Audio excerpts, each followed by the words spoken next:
Together and give a warm welcome to your host, RaeLynn McAfee.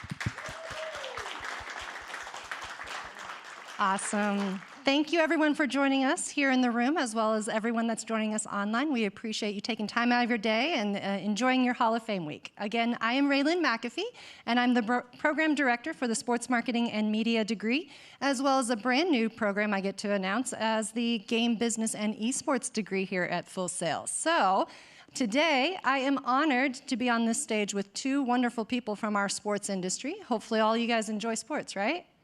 Yeah, awesome. All right, so we're going to talk about opportunities in the sports world today. So let me first start by introducing. First, we have Aaron Trolia. He's with EL1 Sports, and he is the founder and senior advisor, as well as strategic business development. Welcome, Aaron. Thank you. Appreciate it. And next, we have Scott Kmiec. Scott is the PGA of America Senior Director for PGA Career Services. Welcome, Scott. All right, so that was a really just quick hit, a title. Aaron, why don't you tell us a little bit of your background, how you got to where you are today and joining us here at Full Sail? No, well, thanks so much for having me. Appreciate everyone's time here. I'm a former professional athlete. I actually played professional baseball. Unfortunately, on my journey to the big leagues, I got hurt, off-the-field injury that I wasn't expecting. Had quite the career turn. When you lose your identity in something that you've done your entire life, life becomes difficult, lost, depressed. Was fortunate enough to have a couple guys from my neighborhood just south of Seattle, one by the name of John Kitna, very, very outspoken man, taught me how to be a man, a friend, a husband, a father. Decided to change my life and chase service of others, and started teaching pitching lessons just south of Seattle out in the rain. And kids just kept coming and coming and coming, and I realized pretty quickly it was more about the relationship that I was building with them, and sport was more of the vehicle. And so I started to really look what was happening in youth sports and baseball in particular at the time, and was just pretty appalled with how much money that people were spending and really what they weren't getting for it. So I started developing a curriculum, started hiring my friends that all played professional baseball, started teaching kids. All of a sudden, kids were having 4 or 5 professional players at their practice. We opened up our first training academy in Tacoma. It was a warehouse space with some turf and netting. 2 years later, we opened a second facility. Another year later, opened a third. Got a great opportunity when the Dodgers heard about what we were doing. Fortunate enough to sign a deal with the ownership group's venture arm, Legion Park Ventures, and we actually launched the first Dodgers training academies all throughout Los Angeles, and are actually signing a deal with Major League Baseball to be in potentially all 30 Major League markets as their brand, utilizing our business model that came from helping others. So I'm excited to be here, and thanks for having me. Awesome. Thank you, Aaron. So Scott, tell us a little bit about your background and how you got with the PGA of America. Well, similar to Aaron, I started as a baseball player in college. I had aspirations to play professionally. My injury was a few years earlier than Aaron's, and both chronologically and in my career. Tore my knee apart, realized that professional baseball wasn't going to be in my future. And my last 6 credits of college I did as an intern in golf with the PGA of America, one of our 41 regional offices in New Jersey, and honestly never left. I started as an intern. They asked me if I could do a few things. I may have stretched the truth a little bit and said I could. And did a lot of homework and figured out how to do it. But ultimately, I was promoted to the executive director of that small business after a couple of years, and was there for 20 years before moving on to our headquarters, which is in Palm Beach Gardens, Florida today. It'll be in Frisco, Texas in about another 3 months. So any of you in Texas, you can come see our new headquarters. But you know, I've been fortunate to call sport my career for my entire adult life. I now manage 25 individuals who work remotely around the country, really trying to connect with all of you, connect with young people, create awareness of careers in the game of golf, but really not just golf, but all sport. We're here as a service to not only the PGA of America and our members, 29,000 golf professionals that work at the golf courses, mostly teach the game, play the game, but we're really trying to introduce awareness of the 2 million careers in golf. First off, how many of you play golf? For those of you that don't, how many would you love to learn a little bit? I'm bad, So part of what the PGA professional does at the core is they teach people the game. And ultimately, the game can really be a big part of the business world. And that's why we're working with a lot of universities to not only create awareness of careers in golf, but also introduce you all to the sport, so that we'll continue our discussions with the Full Sail leadership to make sure maybe we can bring you some potential golf lessons in the future. But part of today is making sure that you realize, how many career opportunities there are in sport, and specifically the sport of golf. 2 million jobs. It's an $84 billion industry that's actually bigger than the motion picture industry. And one of the keys to awareness is making you realize that for those of you that didn't raise their hand, either that you didn't play currently or really have no interest, there's a place for you to make a good career in the game of golf. You do not have to play the game. If you do, and you play the game well, it's only going to help you in the interview process. But there's plenty of lawyers, accountants, media individuals that really that love sport but don't play the game or don't play it at a high level, which I think is one of the misperceptions. And we look forward to teaching you some of those career opportunities today and in the future. Awesome. So both of you are baseball. Now, I guess, Aaron, you're still working a little bit in baseball, but business now, right? So talk to us a little bit more. Let's dig a little deeper into this youth sports opportunity. What is it that your business started as, and how have you been able to build it so that the Dodgers are looking at it as a model? Sure. So one of the things that we did from the very beginning is personally, myself, our other co-founder, we've always been driven to be different than everybody else. I think it's one of the things that you have to have if you really want to get to an elite level of whatever you're trying to accomplish, is you can't settle for being like anybody else. We all dream about doing these big things in sports or motion picture, whatever your dream might be, but it's very easy to just conform to what's happening around you. And so we've taken kind of those principles and applied them into the development of young people in baseball. And so when they're getting to learn from 3, 4, 5, 6, 7, 8 guys that played at a very high level, and they know that those guys are also getting challenged and mentored and taught how to teach the game, that they're consistently students themselves, even though they've been paid to play at the higher levels, it really creates a different type of drive in the kids. It allows us to really get the equity with them to start pouring into them on things outside of the game of baseball. So, again, baseball has always been the vehicle for us. It's gotten people in the door. Don't get me wrong, they become very good players. A lot of these guys have gone on to be early round draft picks. We've got a lot of guys that are playing professional baseball, even up to the big league level. But this business was really centered around for every kid, all right? No matter what walk of life. I came from Tacoma, underserved community myself. So didn't matter what neighborhood you came from, how much money you have or don't have, there was always a program for everyone. And it really created a pathway for every single kid. So that's one thing that the Dodgers in Major League Baseball loved about what we built, was that we weren't building something elite that was for the few. We were building something from what we could deliver as elite for every single athlete that wants to be a part of it, no matter if he or she's just starting, if they're mature yet, if they're not, if they don't love the game, if they love the game, it doesn't matter. There's an opportunity. And so we white label our services behind a lot of these big travel and youth rec organizations. So our business model actually functions behind the scenes to organize and operate what is typically a volunteer-led organization. So if there's an organization that has 15 baseball teams between the ages of 8 and 18, typically that organization is ran by volunteers. And those volunteers are usually really good people with great intentions, but they don't have the resources, the means, or the time to really run that 15-team organization like a business, and it is a business. Right? There's a P&L, there's a balance sheet, all those things go with it just to be able to get uniforms and collect revenue and expenses. Those things aren't typically done in a timely fashion, so behind the scenes we have full-time professionals that do that so that the parents and the people on the board can really focus on the kids and their development within the organization. Wow. Can you come help at my youth league? Because I'm currently coaching and, right? So it's all the... EL1 powered by is absolutely for that. So, Scott, talk to us. You were a baseball player, and you got into the game of golf. And are you a golfer now? Let's start there. I am a golfer now. Anyone who plays the game is a golfer. Doesn't mean whether you're good or not, but I am a golfer now. That's fair.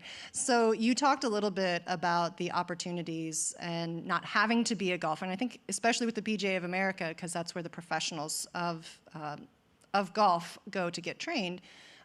Talk to us a little bit more about some of those other opportunities outside of the golf realm that at clubs at the smaller level all the way up to like headquarters level within golf? Yeah, I think when you talk about being bigger than the motion picture industry, I think that puts a lot of it in perspective. But then it makes it really, really vast. And if you think about any youth sport, one of the programs that the PGA is really proud of is a program called PGA Junior League Golf, and it's very similar. It's basically the Little League Baseball model for golf. We might need your program to help organize it at the local level as well. But there was a big push to make sure that we could introduce kids to the game and create awareness that that there are affordable opportunities. That has a great perception of being very elite, very only for the wealthy. And believe me, there are expensive places to play and clubs to join, but the game is much more inclusive than that. And that's a message that's hard to get out, and it's great to take an opportunity in forums like this to talk about that the game is more affordable than you think. But from a career perspective, just thinking about that youth program that I just mentioned, PGA Junior League, there are professionals that manage initiatives like that. There are golf courses that host those events. So you think about everyone you'd come across at a golf course. You're talking about an accounting department, that handles the P&L. You're talking about the instructors that teach the program. You're talking about a general manager, a facilities manager. You think of all the different degrees that go into those just few positions that I mentioned. They all have a career in this industry that, frankly, is thriving. If you think of the challenges that COVID brought to a lot of industries, to restaurants, to hospitality, golf was one of the games that thrived because it was played outdoors. You could have social distancing, and it's never been stronger, which actually makes the job market even more attractive. Courses have more money on hand. There's greater demand. There's more position openings, and part of the reason we're here today is to make sure that when we leave, we can make sure how to find those opportunities through your career development department here and working with our career development team. The 25 individuals that I manage, they're talking to industry professionals every day about how do you make yourself better? How do you make yourself more marketable to employers? And the opportunities are continuing to grow, and it's a prime time to get in as a young professional into this industry. And I think part of what that awareness opportunity is, as I mentioned in the opening, is making sure that you realize if you play the game, that's going to make you more marketable. But so many of the opportunities do not require any golf experience to manage that P&L. They want to make sure you have an accounting degree, not you can hit a 5-iron 200 yards. But every time one of my mentors used the phrase.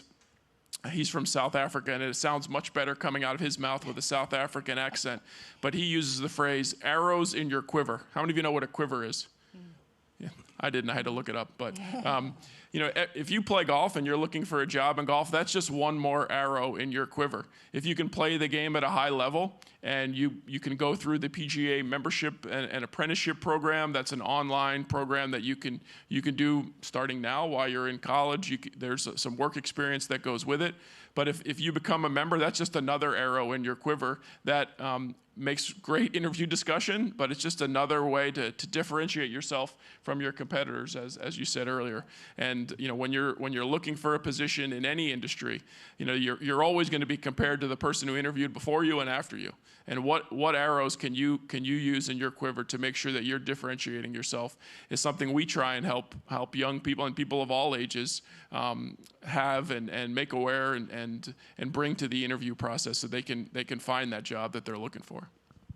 Awesome. So the title of our session is Opportunities in Participatory and Spectator Sports, right? So a lot of people think when they think sports, they think the team sports. Here in Orlando Magic, Orlando City, right? And so all the jobs and opportunities there. So Aaron, talk to us a little bit. You're on the participatory side, right? Talk to us a little bit about the participatory sport and who's your target market? Who's your audience for your organization, and is there multiple? Sure. Our target market is definitely every kid that wants to play baseball or softball. We have a big softball program that these amazing ladies run. But for us, it's understanding what personas are out there, right? And what can we offer to each one of those personas, right? So, for example, raise your hand if you played rec sports, Little Leagues, things like that. Great. Raise your hand if you played travel sports. Those are two completely different personas, okay? And typically, the persona is not just the player, the persona is also the parent, right? So what does the parent want for his son or daughter or her son and daughter within that sport, whether it's at the recreational level or whether it's what we call the competitive level at the travel level. And I always find it ironic, too, as people use the word competitive. And it's interesting because, in my opinion, I feel like the word compete always gets messed up with opposition, competition and opposition, right? And so most of these families that we work with from the very beginning, as part of their education process, we're educating on what type of competition level your son or daughter should be competing at. And competitor, actually, the Latin root is actually to strive with or alongside. It's not against. So it's not about who you're playing against. And that's a big misconception in our industry is, oh, he or she has to play against the best. Well, guess what? They're 10. How good are you at 10? Right? Bigger, faster, stronger will always win out at the younger ages. And so to understand what persona you're actually going after and what you're being able to provide them is critical in anything that you're going to do. Because just because the word baseball is used, there's multiple different types of baseball or softball that can be played. And I think that's one thing that really had us stand out from the beginning is we were able to identify each one of those different personas, how to address those personas, and how to educate those different personas on not just the education process for the kid, but also for the parents so that there's a good relationship that's happening both on and off the field within that journey of sports. I love it. So, Scott, who's your target audience with the PGA of America? It's almost an easy question to answer when you talk about how vast the industry is. I think, we really come at this with two different areas of focus, and I think both have a little bit of a different target. The association as a whole, our mission is to serve our members and to grow the game. And, part of the target of the growth of the game side is we want to make sure that everybody has a chance to be introduced to the sport, has a formal opportunity, whether it's through university. When I was in New Jersey, we had over 100,000 kids that were learning golf as part of phys ed class in elementary and middle school. So an opportunity to have someone put a club in your hands and introduce you to the sport. So in that case, it's a game for a lifetime. Everybody is our target market. From an employment perspective, it's almost as vast. But one of the areas of focus for us, and ultimately the golf courses that employ the majority of our members is, they're looking for talent today, and that is not always a full-time opportunity. So how many of you have a part-time job? The opportunities exist to have part-time jobs in golf, as an example. There's golf courses on every corner in the state of Florida and really everywhere in the country, but they're all looking for people to help. And they provide, in a lot of cases, free meals, free access to golf, reduced, if you did want to invest in a set of clubs or clothes, it's going to cost you a lot less. These are opportunities that we're connecting college students with every day. And then you never know where that might lead to a full-time career as you get to sort of an under the hood look at what it's like to work at a golf course and the people that you're introduced to. And you think of, many of you, the university students that I talk to, you're interested in being in sales. Well, think of all the different things that somebody is selling to a golf course. You're selling tractors, you're selling mowers, you're selling food and beverage, you're selling golf clubs. Sales opportunities exist in this game all the time, and those reps are coming through the door. Whether you're, helping out behind the counter or you're helping out with some of the agronomy, maybe it's the part-time outside operations helping direct people as they arrive.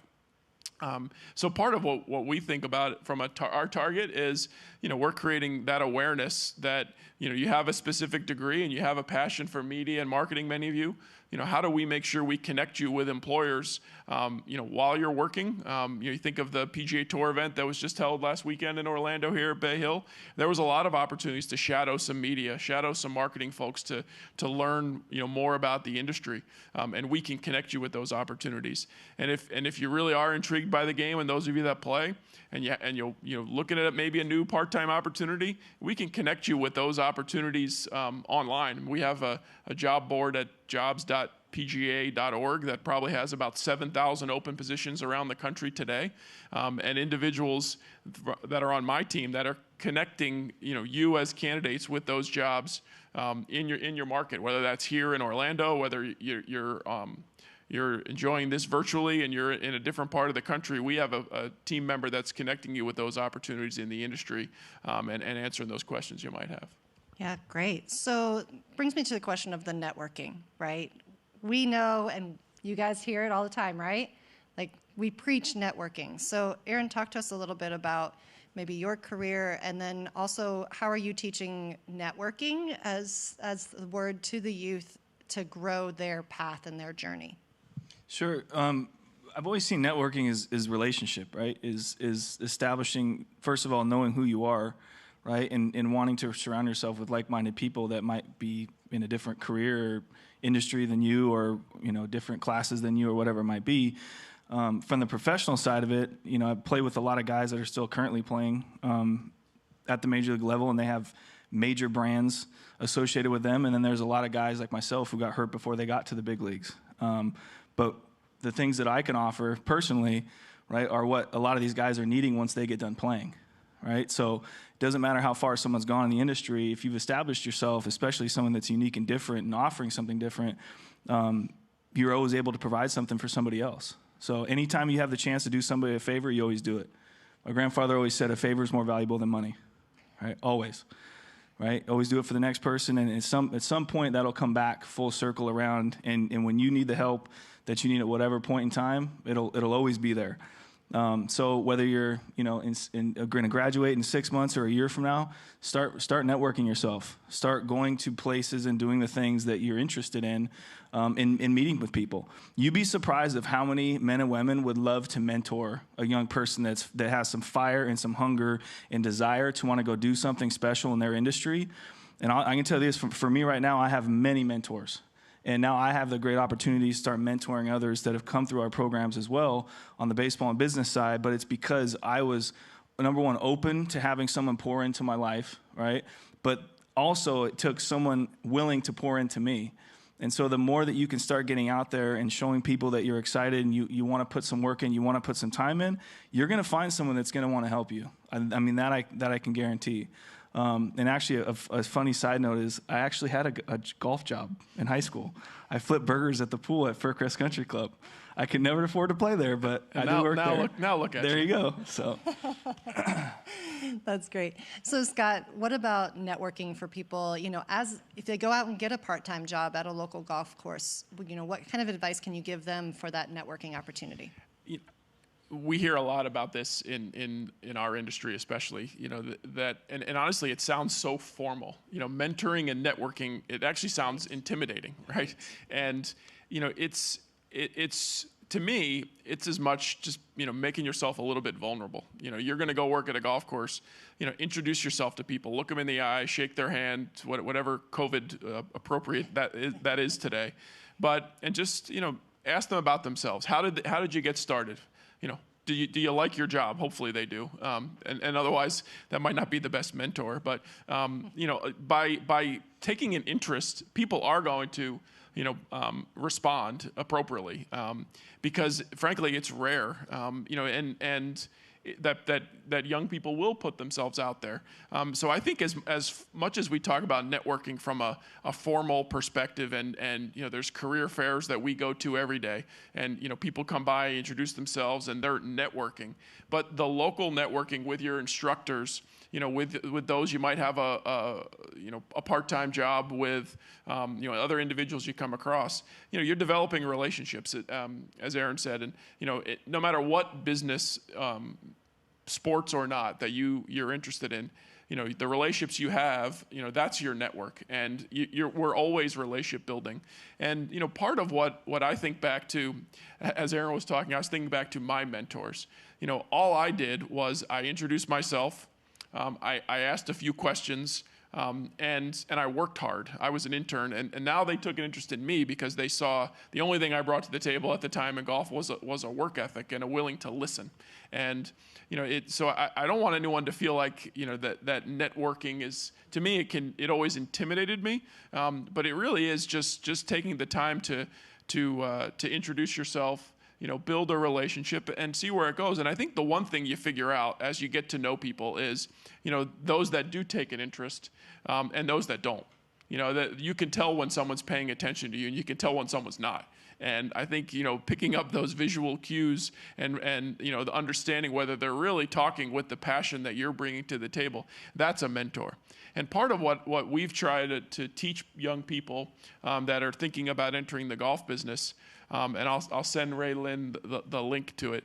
Our career consultants that I manage, they created a first, it's really, we called it the first step of a career plan, but it really is an introspective journey that really describes what are the values that you have, what do you take pride in, and then when you can find someone that through your career that really has similar values, that instantly almost becomes your mentor. And the young people that we've hired recently, specifically to lead conversations like this, one of them has taken has reached out on multiple occasions just asking me, what can I do better?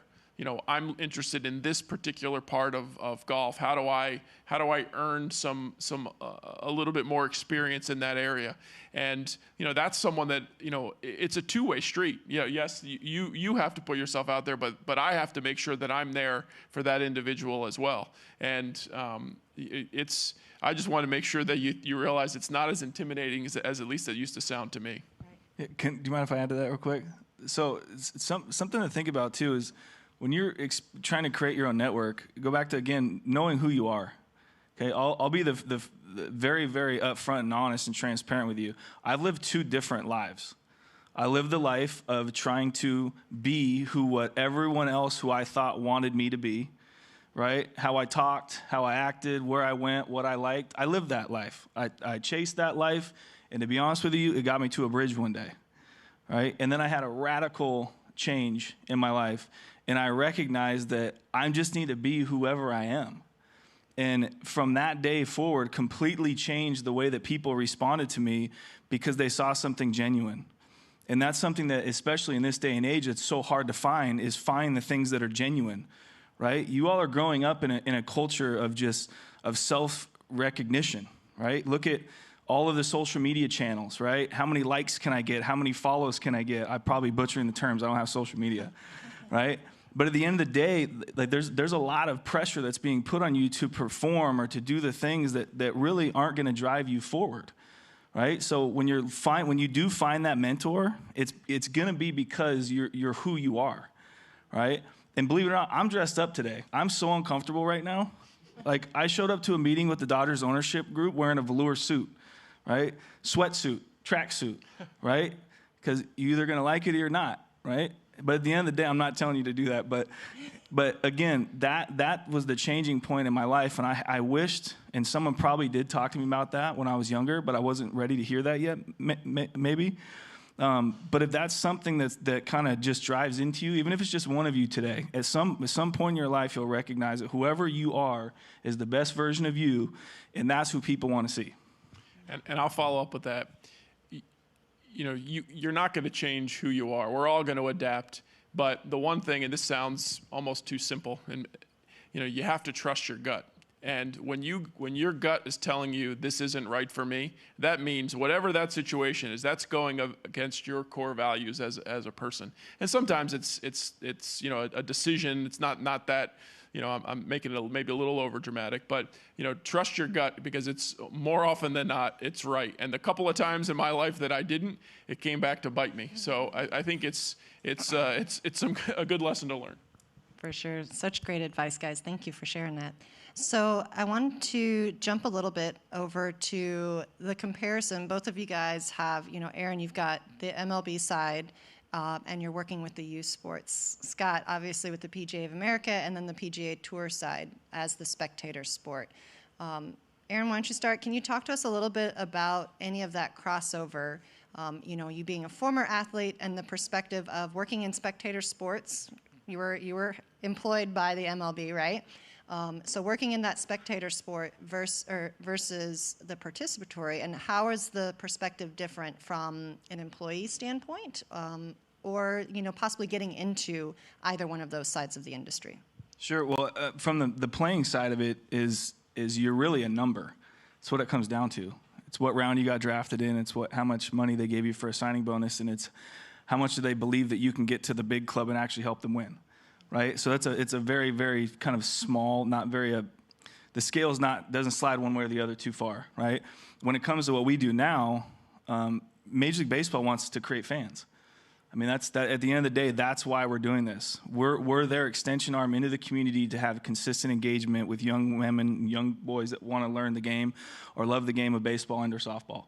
Like that, period. That's why they're doing it, right? Just as any business, you got to keep getting younger and you got to extend the life cycle of your customer. And so from what we're doing now, there's a ton of opportunities in career paths, from coaching to instruction to marketing. We have a big production side of the business. A lot of the things that you all are learning here at Full Sail are the things that we need in our industry and in our business, right? It's not just what happens on the field.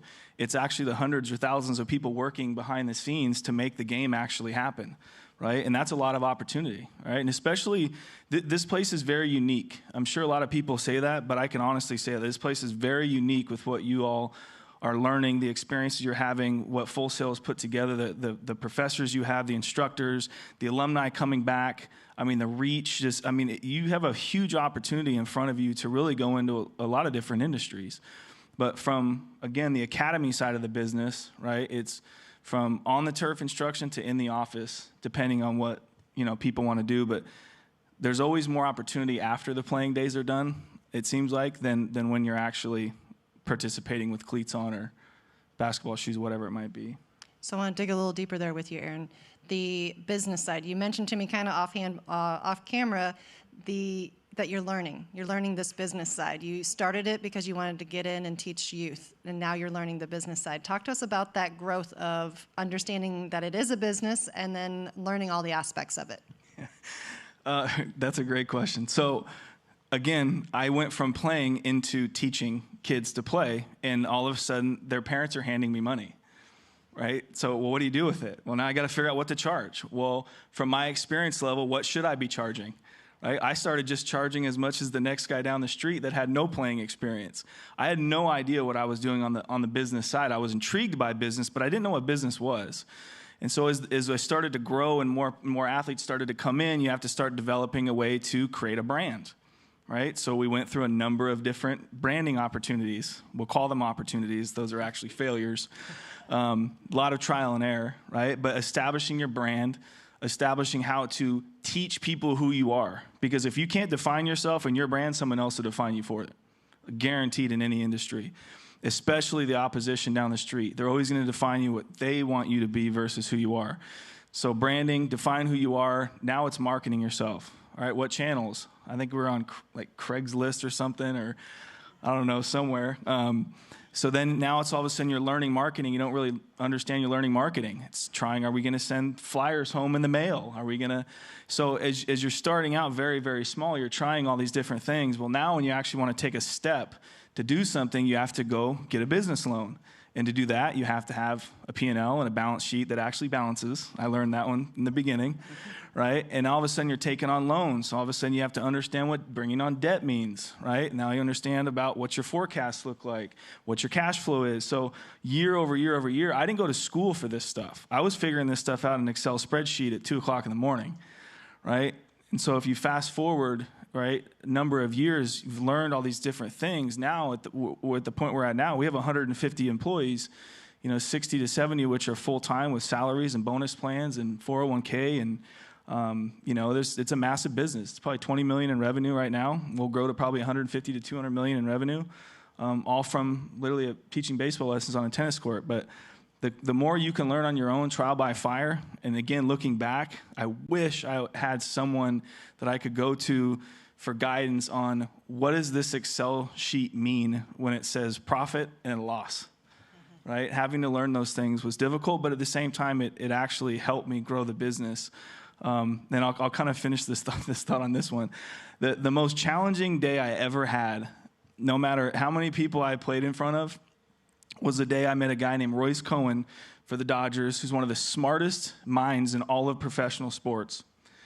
he actually dove into my financial statements in my little business.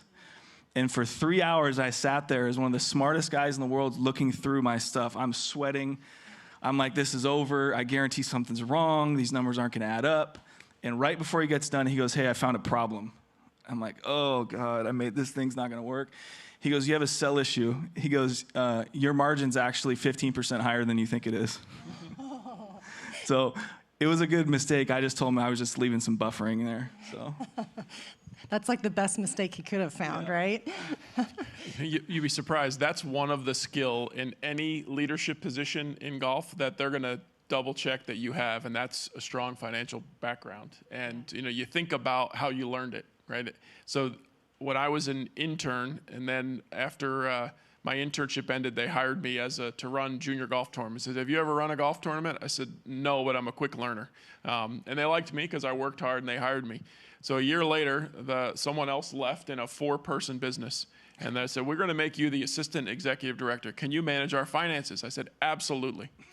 And, I didn't even know how to use, we didn't have computers when I was in college like they do today, right? But so, I learned Excel. I learned an accounting software at 2 o'clock in the morning in an office by myself and, rolled up my sleeves and figured it out. And then when I had a real question, I called an accountant because that's what we had them there for. But, there's some skills that, you're learning in college that you've learned at other degree programs that are transferable anywhere, specifically sports. Finance is one of them. Another one that's hard to learn sometimes, but you think about that mentor opportunity. Everybody's looking for a leader. Whether you're trying to hire the general manager of a golf course, the executive director of a charity, to the CEO of any major golf company, they're going to talk about leadership and leadership style, and how do you, especially in today's environment, how do you attract people to come work for you? How do you retain them? How do you mentor them? And how do you advance them into bigger opportunities? That's a hallmark of successful business professionals, no matter what industry, but specifically in sports and especially in golf. And your story made me think of those sleepless nights trying to learn an accounting software that, frankly, we didn't have enough revenue to need this big, accounting program. So it took me about 1 year to figure that out, and we simplified it much easier. But what I did was, for those young people that really did have an interest, is, I had them spend some time each month kind of showing them what it meant to pay the bills. What did it mean to prepare the month-end financial report? And, as you think about, maybe not that flipping burgers part-time job, but as your career advances, ask some people, what do you do every day, and how do teach me a little bit about it. I think especially some of those skills, human resources, financial skills, and especially leadership. Every job interview that I've ever been on or that we've ever conducted, they're going to ask you, what's your leadership style like? And that's something that I think you can learn from people, no matter who you're working for.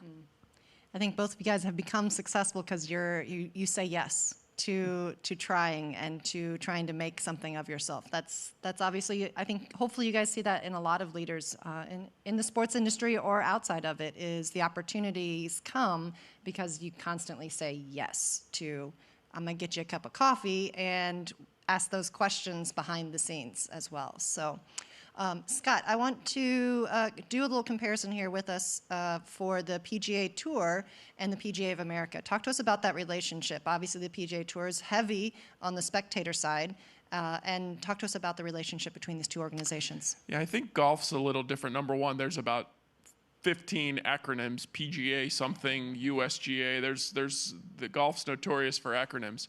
But what I think we're all trying to do, and really it's maybe a little different than some of the other sports, but we're unified around a lot of opportunities. The more people that play the game, the more people are watching the PGA Tour events, and therefore their television rights fees are higher. So the more people we can introduce to the sport in one way or another, whether they buy a ticket, play a round of golf, go to Topgolf, or just watch it on TV, the industry collectively is really trying to make sure that we can introduce more people to the sport. So although, we all try and sell sponsorships, and the majority of our members are the ones that are working at the golf courses and teaching the games, managing the facilities, and the PGA Tour players, you watch them play golf on TV.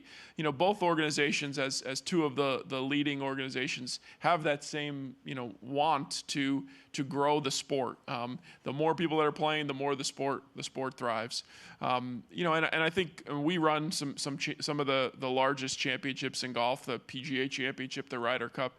But I think just like, you know, some of the best the best athletes, Tiger Woods had probably the best run of any professional athlete, arguably in any sport. But, you know, there's a lot of videos you could see on YouTube with other players helping him on the putting green, practicing, trying to hone his stroke a little bit. Steve Stricker was the most recent Ryder Cup captain. He and Tiger were close. He would give Tiger putting tips and then they'd go out and compete against each other. That doesn't happen in a lot of other sports. But that's really the way I see it from the PGA of America and the PGA Tour. We're all trying to help each other in terms of introducing the sport. And the one area that we're really focused on now really is diversifying the sport of golf. You know, the game is notorious for being, you know, very male and very Caucasian. It has the perception, as I mentioned earlier, about being, you know, very only for the elite and wealthy. And we're trying to break down those barriers in really a number of key buckets.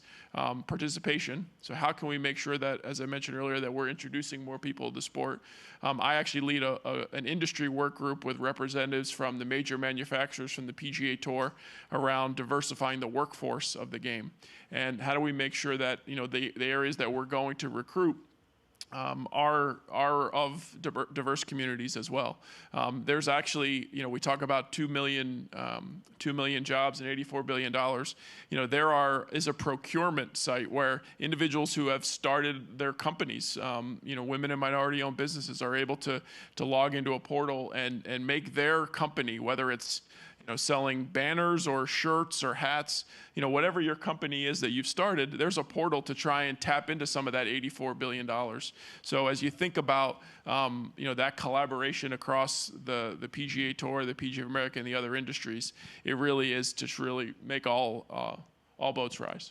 Yeah, and you guys both touched on it. You're both growing your games, right? And from the youth level all the way up, and that's opportunities across every sport. So, you know, basketball is doing the same thing, and volleyball is doing the same thing. So, you know, these opportunities exist, you know, outside of baseball and golf for all of you guys as well. So hopefully these guys are going to start showing you, opening eyes to these opportunities across the sports industry, starting at these youth levels, right?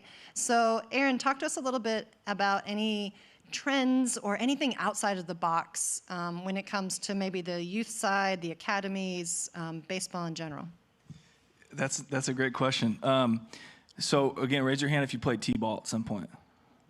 Keep your hand raised if it was extremely boring for you and your parents, guardians, or grandparents, whoever. That game's still going on. Okay? Little League Baseball has been around for 80 years. It has not evolved. Think about that. Think of what's still around now that hasn't evolved even over the last 5 years. So part of our challenge is actually going out and evolving and innovating at the younger levels, right? So getting participation to be fun and exciting, not just for the athlete themselves, but actually for their parents, their guardians, or whoever's bringing them. We have a really cool partnership coming up with a game called Quick Ball. Should, in my opinion, again, I'm not speaking on behalf of MLB or anyone yet, in my opinion, it should be replaced T-ball. It's extremely educational. Kids are learning at 4, 5, 6, 7 years old. Hand-eye coordination. They're learning situations of the game, and they don't even realize it. Okay? It's nonstop. It's moving. It's fun. It's engaging for everyone there. It's extremely exciting. And for us, as we found this about 2 years ago, it's been around for almost 15 years, and no one's ever heard of it. And we're looking at this going, this is going to save youth baseball and softball because it's going to keep the parents in it longer. Because that's why most of the kids are leaving the game, is because their parents were bored. All right, so a lot of the studies you'll see, at least on the baseball side, who are the baseball fans in here? You sound really excited about that. That's very true. That's true. All of things that are getting adjusted right now. There's a challenge that we face in the industry where one of the latest studies said that 86% of kids will be done playing organized youth baseball or softball by the age of 13. All right? The fact is, half of all T-ball players are done by their second year of T-ball. So our industry is losing half of the people to start before the kids can even tie their shoes. right? So again, the innovation side of it, and the biggest challenge is going against history. We battle a lot of youth organizations that are so stuck on the historical things. Well, we can't change T-ball. It's always been T-ball, right? And we're looking at it going, this game's dying because of T-ball, right? So, and it's not because people don't have the right intentions. It's just being part of history, there's something that's rich and fulfilling about that, right? But at the same time, we got to get really creative with these people that are volunteering their time, especially to say, hey, let's get outside the box a little bit. Let's try something a little bit different. And then once they do, they're so excited that they did. They're like, oh, I can't believe we were still playing T-ball, right? But like anything, how often are you feel a little bit awkward about doing something different, right? We all, it's the same for all of us, right? Anything that's outside of our normal daily, routines is awkward if we change it. So. And Scott, what about the golf world? What's new and trending and opportunities outside the box? Yeah, I think so many of your historical analogies really do apply to golf as well. And history is great. As a longtime baseball player, some of those records that are going to stand forever, and some of the records in golf that are going to stand forever. It's great to have history, but to introduce people in today's technological generation, it has to be different, has to be faster.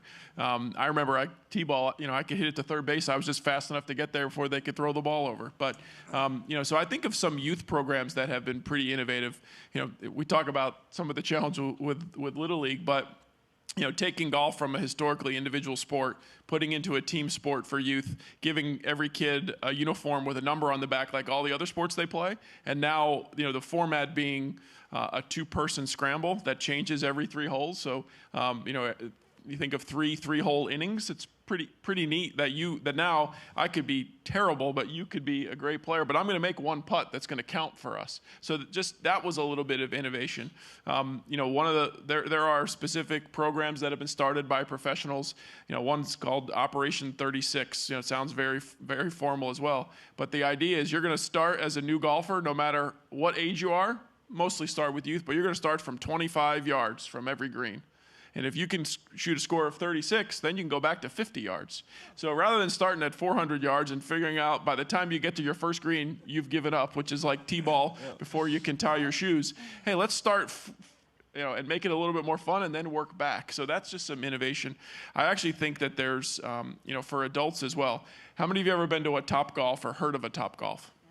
It's basically like, video game golf, but, I don't know how some of you probably aren't old enough to drink, but with alcohol, right? It's food, it's fun, it's bowling for golf, which and that is very innovative for our sport. And again, many people don't count that as golf, but to me that's golf. If you're having fun, all of a sudden you start to hit some good scores in Topgolf, not from dribbling it along the ground and going in there, but actually go up in the air and go in, let me try this golf course thing and give it a shot. So to me, I think the game is starting to evolve. Now, some of our traditionalists don't count that innovation as golf, but we do. And I think that's just a couple of the examples.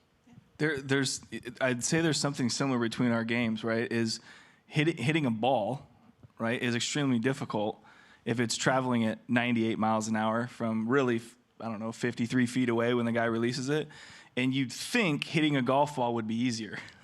And it's not. These games are extremely challenging, and you don't get instant feedback. You don't get instant gratification. That's another massive challenge that we're trying to overcome, is that most everyone in this room can pick up their phone and get instant gratification like that, right? You can get information, you can get answers, you can get it like that. You don't have to have the process, right, to get that answer necessarily. So in something like golf and baseball, you have to understand the process if you want to get better. And the basics are not sexy. They're boring. They're nonstop and they're boring, right? But when you start to master those, that's when you start getting better. Your love starts to increase for the game. The other challenges in innovation is the technology typically moves faster than how we have enough people for us to translate the data. Right? So in baseball, if you're watching a game and you see launch angle, you see exit velocity, you see all these things, what do they mean? I couldn't tell you, right? There's so many variables that come into play, right? And now we're taking those same variables from the professional level, the best athletes in the world, and applying them to our youth. It's fascinating. So if you can be someone that starts to understand these technologies and translate what that data actually means and then effectively communicate that to an athlete, you'll write your own paycheck. I'll guarantee it. You'll see it. You see it across professional baseball. There's a coach in between the coach and the player to understand technology so that they can speak in a language that the player understands. It's fascinating. It's amazing what that launch angle spin rate, has done to golf club sales. No one anyone who's around the game a little bit, they're going to tell you can't buy a driver without being fit. And, you go and you hit a few balls, and that same data is being tracked by a sales rep who 5 years ago wouldn't even have known what that is. And now you can basically have your phone serve as that launch monitor, and, I could fit you for a driver. You may not know what the numbers are, but when you start to hit it straighter and farther, then you realize that the person who's controlling that data does know what those numbers mean. And so technology is a skill. Again, it's like finance that is going to be transferable. Even some of the most traditional clubs, part of the business that we have is an executive placement service. So companies, country clubs are hiring my team to find talent. They're paying us in today's hard environment to find people. And traditional 150-year-old private clubs that are talking about, we're, in our next general manager, we're looking for leadership. We're looking for financial acumen. We're looking for strong interpersonal skills to be able to engage with our members. And we want someone, this is the last 2 jobs that we've did. These are, $300,000 to $400,000 salaries, $500,000 total revenue jobs. And the fourth thing they really wanted is we want someone who has an eye to innovation that's not going to touch our history. So they have to balance the traditions of the game, the traditions of the club, but be able to, book your starting time on your phone. You think about golf, even buying a ticket, you could do that, on your phone. But, I get a Starbucks every morning. I haven't talked to someone in maybe 5 years, I feel like, but at least 2 years, where you're ordering on your phone, it's there. But to pay for your tea time, you have to walk in, and one of you might be that person in the part-time job I talked about taking someone's money. But the game's going to have to evolve, and technology is going to be at the forefront of it. So talk to me a little bit about the esports world and the gaming world in your guys' industry. You're talking about technology. Is there anything with the youth coming up and playing video games and the growth of your game have to do with esports or video games? So when we're looking to hire someone for any position, the first thing we're going to try and do is meet you where you're at, okay? To get you comfortable enough to be uncomfortable and talk about things you might not necessarily talk about. I think it's the same way when I look at esports and physical sports. I was telling someone this earlier. 4 years ago, I was at this convention, and I was speaking about our baseball business and MLB and all these things, and there was this gentleman there talking about esports. And I remember this distinctively. I was like, athletes? You're not an athlete. You play video games. And I remember saying that, and I said that to one of our investors, and he looks at me and he says, if you can figure out the way to bridge the gap between physical and esports, you'll run all of sports.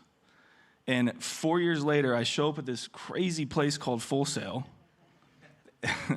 and there's this amazing program here that I just learned even more about that we're going to, it's fascinating. I think this cut out. Had a really good point, too. You want to take Scott's for a second here? Go ahead.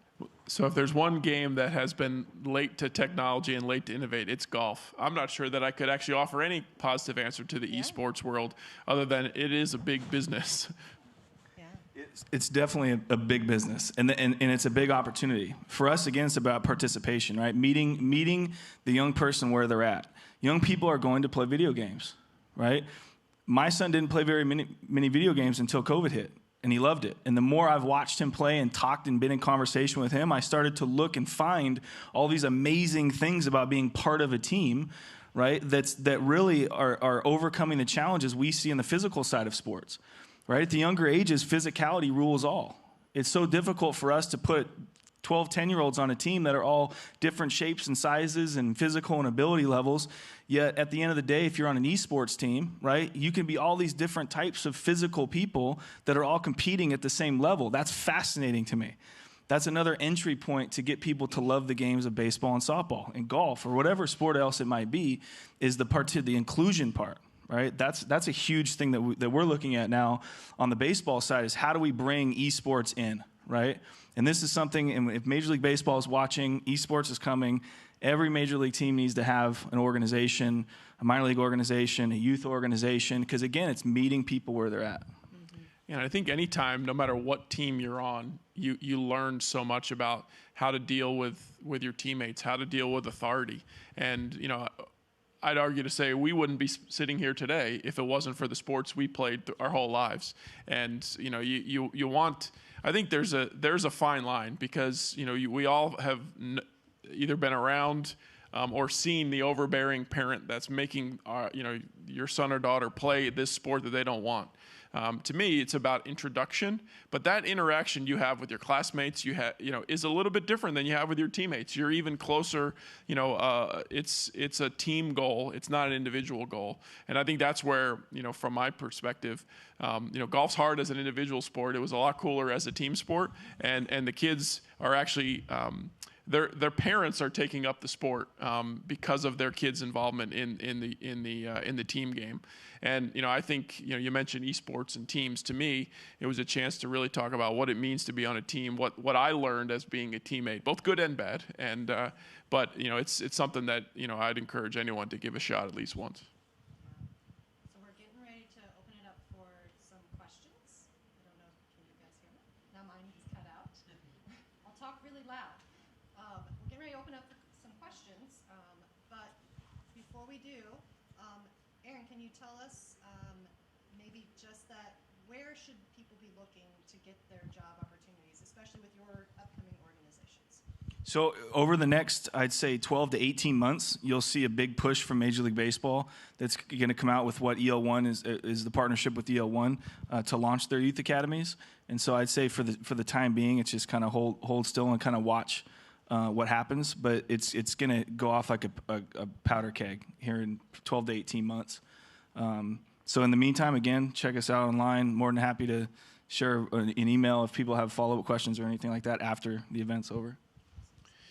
Yeah, and whether it's through RaeLynn or Full Sail, I mean, we have a QR code that you can use that takes you to a link to create a quick account on PGA.org, which is our PGA website that provides access to the job board I mentioned.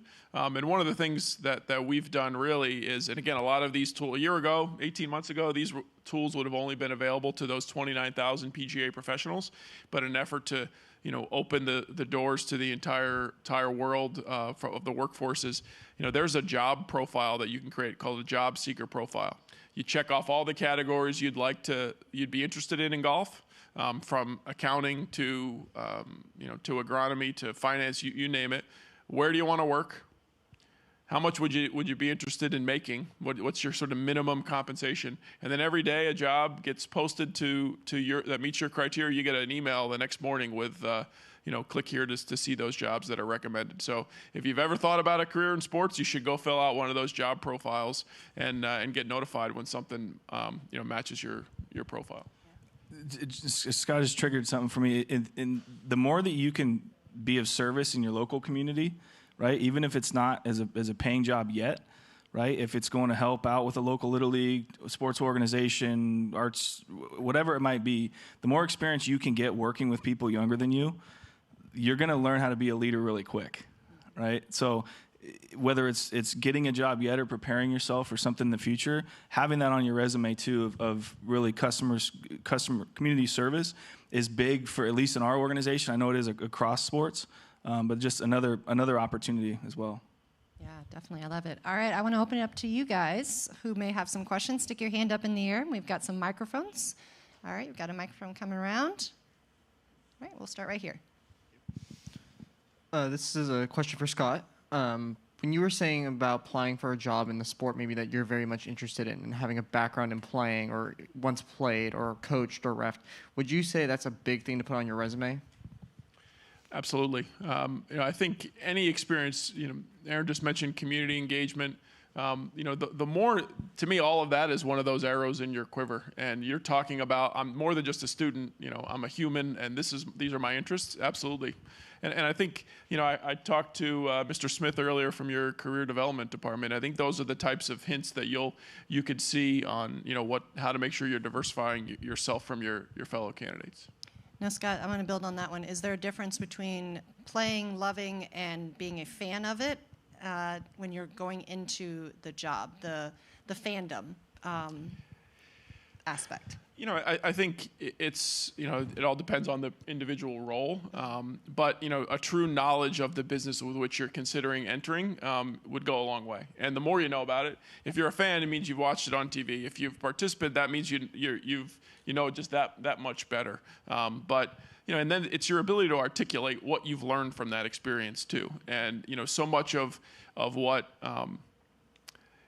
we evaluate resumes every day. We help employers try and cipher through talent. So your resume is a little bit of a snapshot into you. Your cover letter is probably more important than your resume from most people's perspective. Why are you interested in this role? And a quick chance to maybe differentiate yourself in that cover letter. I spend more time looking at the cover letters than the resumes, at least as I narrow the field down. So to me, it's that experience would be really helpful to have. No, that's great advice. All right, another question over here. Yeah, my question is for Scott as well. You're talking about diversifying the game and also making it more accessible to people and everything like that. What is the PGA trying to do for like poor-driven communities? Because as you said, golf's got that aspect of it's for the wealthy and everything like that. So what about poverty-driven diversity?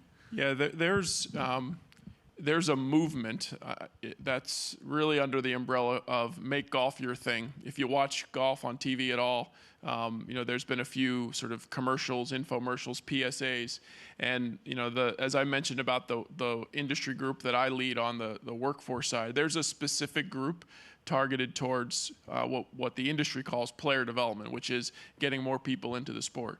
So as this movement evolves, there's a website called Make Golf Your Thing. I think it's .org, but I'm not 100% sure. I should know. And there is a list of programs that are inviting you to come play, either at complimentary rate or reduced. And part of what our association is doing is that introduction, should most of the time is led by a PGA professional that's going to let you know where are those affordable opportunities.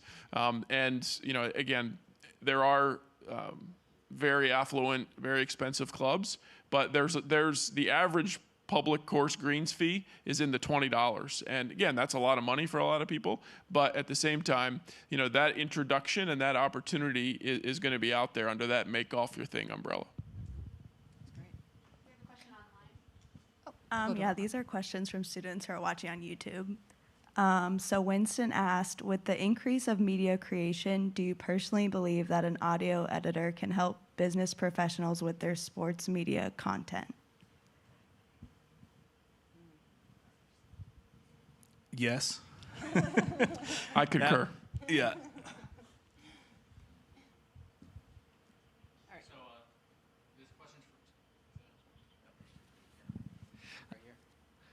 All right, so this question is for Scott. I'm from Connecticut, so I have the Travelers Championship like 25 minutes away from me at most.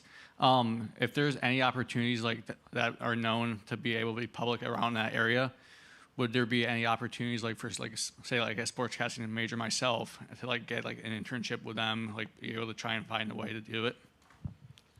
So that's a perfect example of you have an interest in a certain part of the country in a specific role. And I have an individual, well, one that lives in New York, just across the Connecticut border, and one that lives in Boston, that are connecting you with those opportunities. And so, I'll give you a card when we're finished, but that's absolutely what we're doing for people everywhere. And again, you filling out that profile that said, I'm interested in Connecticut or Florida in media, and I think the one other question is, are you actively looking, passively looking, or not really looking at all? But in your case, you're actively looking. You would get a notification when a position in Connecticut or Florida meets that criteria. So I'd encourage you all to fill that out. But see me when we're done, and I'll make sure we connect you. All right, another question right over here. Yes, how you doing? This question is for Mr. Aaron.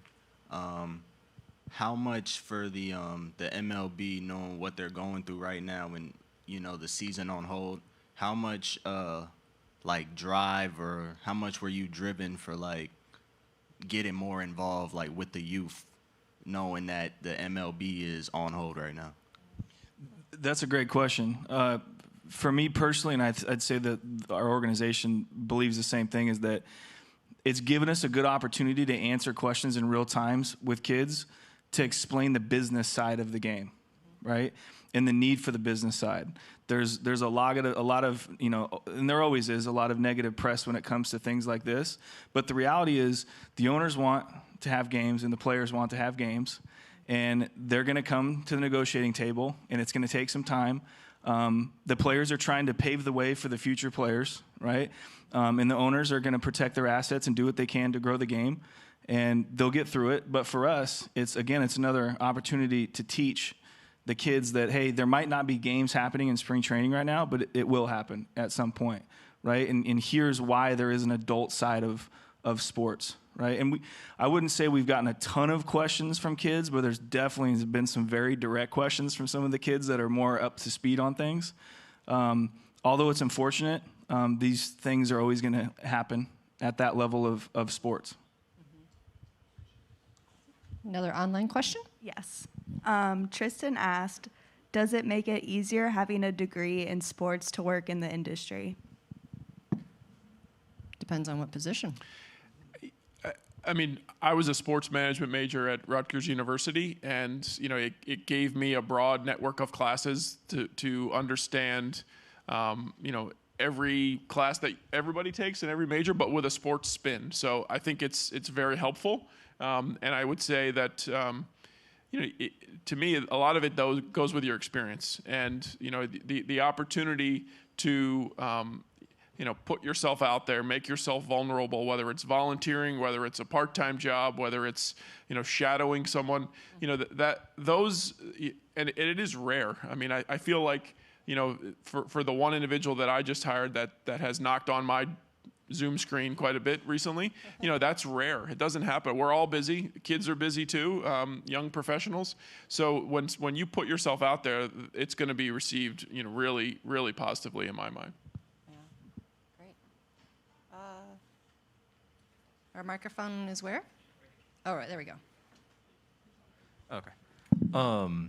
I know you guys have spent the last part of the hour telling us what to do as a young professional to get into these fields. Is there any trend that you see amongst young candidates that are trying to get into y'all's fields or into your specific organization that is like a big red flag or a deterrent? Something basically, what don't I do?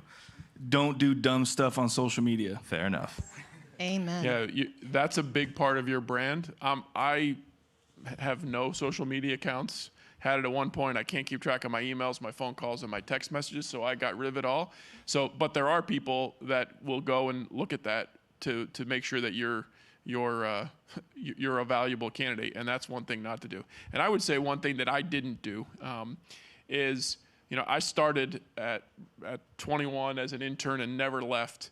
But the one thing that I didn't do that I should have done is I should have gone back to school, whether it was at night, whether it was, part-time, to earn some additional sort of experience. I got the School of Hard Knocks taught me a lot. The work experience taught me a lot. But, an advanced degree at this stage in my career probably would help me get to that next level. So, your schooling probably shouldn't end when you get your first diploma. And I think that's one thing that I wish I would have done. Yeah. To give you a kind of more of a serious answer is, if you equate this to sports, is you never want to give your coach a reason to not play you, right? So it's the same thing in being hired for any type of a job, is you don't want to do anything, especially that can't be erased, right? That's going to deter someone from wanting to, first of all, whether it's having a second conversation, a first conversation, or making the decision to actually hire someone. And again, it's very easy for me to say this. I've done plenty of dumb stuff in my day, but that's something that we deal with. We're trying to educate all the athletes on. We've seen a lot of guys and gals miss out on big time scholarships because of stuff they put on their social media, just trying to be funny. We've seen guys drop in the draft, lose out a lot of money and opportunity. And at the end of the day, there's always the side of people are young and they're going to do some stuff that's probably not the smartest. But if you can steer clear of those types of just self-inflicted wounds, so to speak, I think it's definitely much more opportunity in the days ahead. That's great advice. Go ahead. That's going to be the last question. Is it? Yeah. So I've worked with a Corn Ferry Tour back in Colombia, and I'm an international student, and I was wondering, like, obviously when you're here, you don't get the same type of opportunities that natives have as were the job opportunities per se. So like what can we do to, try to get our name out there and try to get our foot through that door on a legal way, I guess. International students, right? That's perspective, yeah? Yeah. So one of those large general manager positions that I just talked about is actually extended an offer this morning to an international candidate, and that employer is going to help do what they can to get that individual in this country. Part of it is, from someone like myself is, you need to be open and say, what do you need? What help can we provide? And I think that there's so many of the individuals that I deal with are U.S. citizens that I don't know what you need to better understand how I can help. And I think part of that is be vulnerable enough to ask for help. Say this is what I'm looking for. But I think it's a great question. Yeah, definitely. Well said. All right, so that's going to wrap up our session. So thank you guys so much. Wonderful questions you brought. Let's give it up for Aaron and Scott. Thank you. Awesome. Thank you guys all for joining. That's going to wrap up our Hall of Fame sessions for today, but hopefully all of you guys will be back tomorrow, both here in person as well as joining us online. Thank you again for joining, everyone.